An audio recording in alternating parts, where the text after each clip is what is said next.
Hi అందరికీ, welcome to one more mini vlog. మేమైతే విజయవాడ వెళ్ళాము. ఎందుకు వెళ్ళామంటే మా ఆయన రాజస్థాన్ నుంచి విజయవాడకు వస్తున్నారు, అందుకనే మేము విజయవాడ వెళ్ళాము.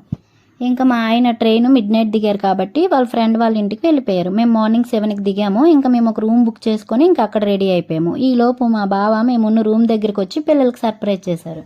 మేము మా బావ వాళ్ళ సార్ ఫ్యామిలీ కలిసి విజయవాడ కనకదుర్గ టెంపుల్కి అయితే వెళ్ళాము. వెళ్ళిన రోజు ఫ్రైడే రోజు కాబట్టి ఫుల్ రష్ ఉంది. మా బావ వాళ్ళు డిఫెన్స్ కార్డ్ చూపించేసి లోపలికి వెళ్ళిపోయాము. 15 మినిట్స్లో దర్శనం అయిపోయింది. ఇంకా అక్కడి నుంచి సార్ వాళ్ళ ఇంటికి అయితే వెళ్ళాము. మధ్యలో ఎండగా ఉందని చెప్పి బాదం మిల్క్ తాగాము. ఇంక ఇంటికి వచ్చాక సార్ ఆఫ్టర్నూన్ లంచ్ కనేసి 4 రకాల బిర్యానీలు ఇంకా స్టార్టర్స్ అయితే తీసుకొచ్చారు. ఇంకా అందరం కలిసి లంచ్ చేస్తాము. మాకు ఈవినింగ్ ట్రైన్ వైజాగ్ 5కి ఇంకా స్టేషన్కి అయితే వచ్చేసాము.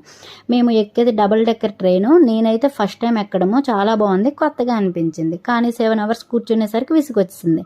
ఇంకా వైజాగ్ స్టేషన్కి వచ్చేసరికి 11:30 అయిపోయింది. ఇంకా అక్కడికి వచ్చాక మా బావ వాళ్ళ ఫ్రెండ్ ఆ అన్నయ్య శ్రీనగర్ నుంచి లీవ్కి వచ్చారు. అన్నయ్యతో మాకు ఎక్కువ బాండింగ్ ఉంది. ఇంకా అన్నయ్యతో మాట్లాడేసి ఇంటికి వెళ్ళిపోయాము. విజయవాడ ఎప్పుడు వెళ్ళినా గంగూరు పాక్ బిర్యానీ మాత్రం మిస్ అవ్వకండి. సబ్స్క్రైబ్.